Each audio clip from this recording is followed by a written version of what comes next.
like about Cam's kind of work? What do you like? What's her?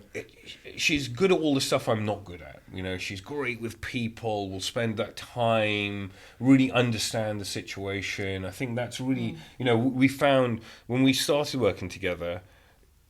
I'm all big picture. You know, give me the bullet point, and that's great.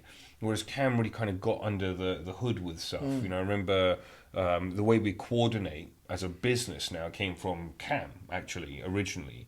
Or a lot of that retention work with care workers came from Cam of, you know, I'm going to pick up the phone on a Friday to all of the staff and I'm going to, you know, this is what we're going to do, and we're going to, because we had so much sickness initially.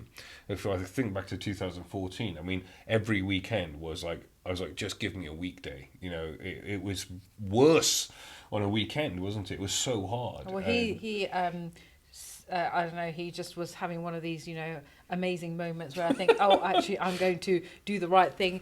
You know, we're at a Christmas party. Yeah.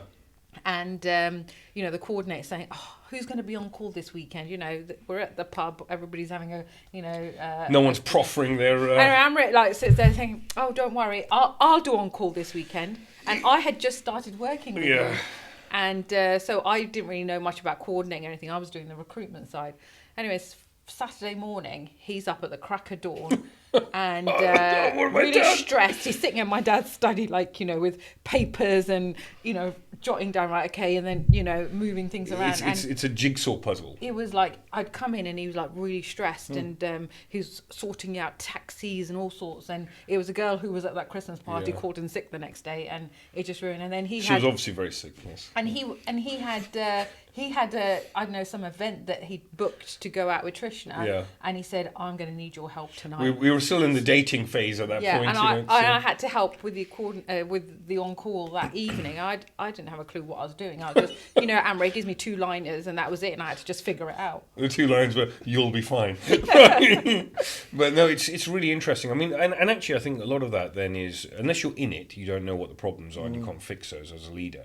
And also I think I've always been, as a result of our parents and upbringing, I've always been someone that says, right, let's lead from the trenches, right? You know, let's get in. We're all in it together. Let's figure this out. But actually, it was then Cam that unpicked that and said, well, here are the issues. You know, we're not distributing the work correctly, or we're not clarifying with care workers what they want to do and not want to do, and we're just dumping it on them, and that was a coordinating piece, and it was a really interesting bit actually. And then at one point Cam was basically running the whole live-in care side of the business, which was actually, you know, pretty substantial, 20 or 30 packages of live-in care that we were doing, and then coordinating. But I mean, Cam had this thing nailed. It was like 3 months in advance coordinated. I just like, as you know, Simon, I'm an organised person. I like to know how things are working, where, like, you know, my stressful bit used to be when I was doing it was like, right, so there's 3 people have been okayed at, you know, for annual leave in the same week. Hang on a minute, we need to stop that. You know, we need to have a system in place that work flows, and if there's an emergency you need to have a backup. So it's always having that extra capacity so that you're not stressed out. Like I want to, you know, it's taken a long time for us to have a weekend where we didn't have to worry about staffing or on call or any of that sort of stuff. You know, so it's always having that little extra. So I have the on call and I need a backup for that on call. So, you know, nobody calls me unless, you know, it's really serious. So I've been able to have that time to switch off and, you know, enjoy a weekend, because, you know, we work like 60-70 hours a week. It was brutal. It was hardcore, and then working weekends as well. I mean, and what else about Cam? You see, like, her organised and... I mean, it was wonderful, because if I think about the recruitment piece, and so, and again, I mean, if I even look at my senior leadership team, my recruitment is always backwards. It's, first I'm going to meet you for a coffee, do I like you? And then someone else will do the questions with you, right? You know, and it's kind of really understanding. For me, it's really, you know, can I go belly to belly with you? And, you know, are we going to, do I want to join the trenches with you or not? If I do, then everything else I'll make it work. Whereas, you know, Cam sort of is about the detail and going through it. So we had this wonderful system where she would be sitting and doing this interview and going through the whole thing, and then, you know, give me the nod 6 minutes before the thing's going to end. I come in like, hey, how are you? Where are you from? What's going on? Great. Do I get a good vibe? And it was great. We just had this wonderful shorthand because she just got it. And she was like, okay, actually, I'm not going to introduce you to this person because this doesn't meet your spec. But I am going to introduce you to these 6 people, and they do, and they work, and then it's kind of finishing. You're a real finisher, right? You know, and it's kind of saying a lot of people just start stuff and do things and then get excited and run off. You know, he says, right? You know, but there's, you know, what you need around you then, if you know that, and you're an excitable person, is you need people that finish stuff and get joy out of that. And I think that's really interesting. And that is a wonderful thing about, you know, being siblings, because you intimately know each other's pros and cons, you know, and so that can either work for you or not. And if you start to really understand that and finesse it, it can really work for you. You know, it's like the first day you ever came to work. Do you remember that? Of course you remember. so we're going to work, and Cam had just come in, and I said, look, why don't you start in the office? And she was starting doing this level 5 and all this kind of thing. And we're driving to Abingdon. I was on this little farm, this barn conversion. And so we're getting to the office, and I was like, oh, I forgot that I've got this thing with the Oxfordshire County Council, this like event that I was supposed to go to, and you know, it's only a handful of providers going, and I have to go. And I was like, okay, you'll be fine. And then I was like, cool, no worries, you know, you go in and we'll talk about it. And then it transpires that someone called in sick, and my registered manager had gone out on this meeting that was like an hour away, so she was going to be off the pitch for about 3 to 4 hours. My care coordinator was not around for various reasons that we will not go into. and so basically there was nobody in the office, and the person that the phones would have been directed to was the person that was off sick. And I'm like, we're driving, and I'm like, right, so Cam, what I'm going to need you to do is just go to the office, just sit there. No worries, I'll be back in like... You're doing role plays with me. Yeah, so I'll be back in like 2 hours, and if the phone rings, then this is how we're going to answer the phone. So we literally started doing role plays on the way, and I was like, right, okay, ring, right, cool, I'm a carer, I'm a client, or I'm a client, the carer hasn't turned up, and I was like, that's fine, you just, you know, make it sound like you've been working there for 5 years, no worries, oh, Samantha's not there, no problem, let me just follow that up, and then phone me and I'll sort it out, right? And it was just this hilarious thing, but I knew instinctively that she'd be fine, right? You know, because actually you know, that is a lovely thing about working with family. You kind of know what they would thrive on and what they wouldn't thrive on. And obviously she was absolutely fine and cracked on and got it sorted. And it's just an interesting piece, but that does kind of make me laugh about the baptism of fire of working with me. And where do you think you learnt all that, Cam? What? This skill of just walking in and... Well, I think just growing up, everything we've seen growing up, I think, you know, you don't get time to prepare. You just got to, you know, figure it out. So, you know, I was there. I thought, you know, it's not hard to answer a phone call. You write down and make a note, and I would just call Amrit. I just went with the flow. I met my first ever carer, the carer that I interviewed that day. Was it Debbie?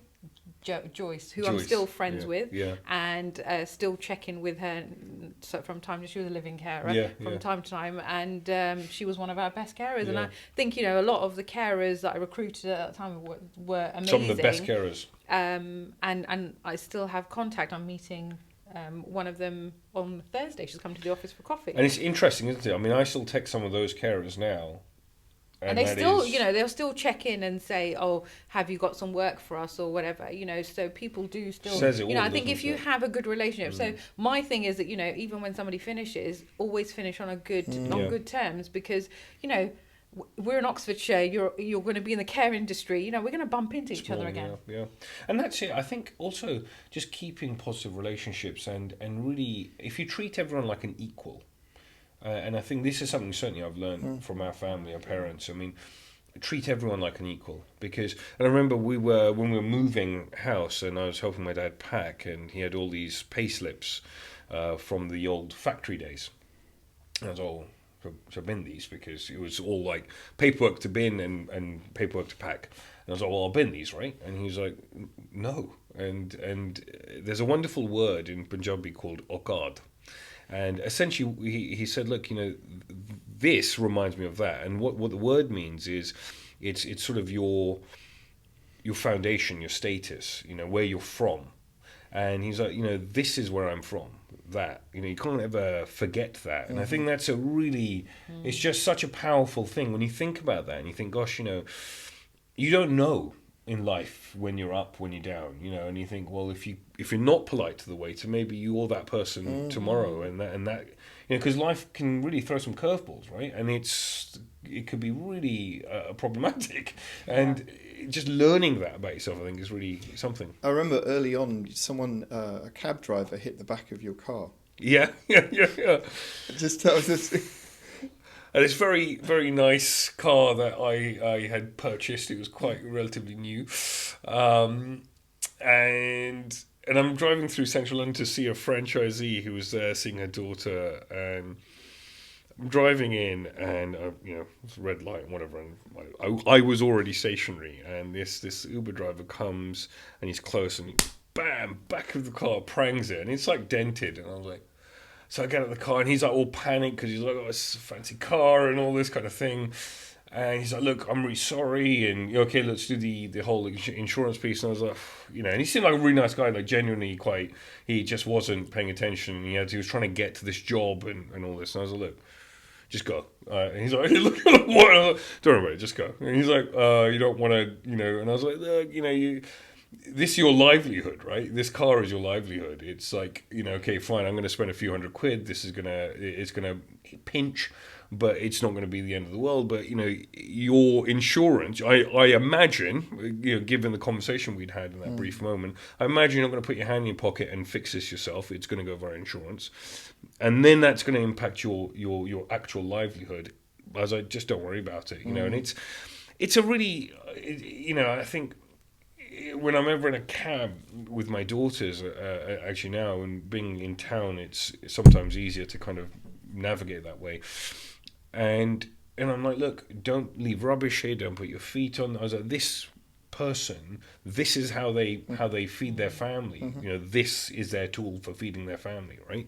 And, trying to kind of connect those dots, and that's really something that again has been bred into us really by accident, not in any formal way, but you just think, gosh, it's really important to think about the other person and think about the impact, and also I think being human as well, and just who is going to be more impacted by a situation. And sometimes in life you play chess, and other times you don't, and it's, I think that's, and you might be strategic in one world, but in another world it's okay to just say, that's okay, I'll lose here, and that's the right thing.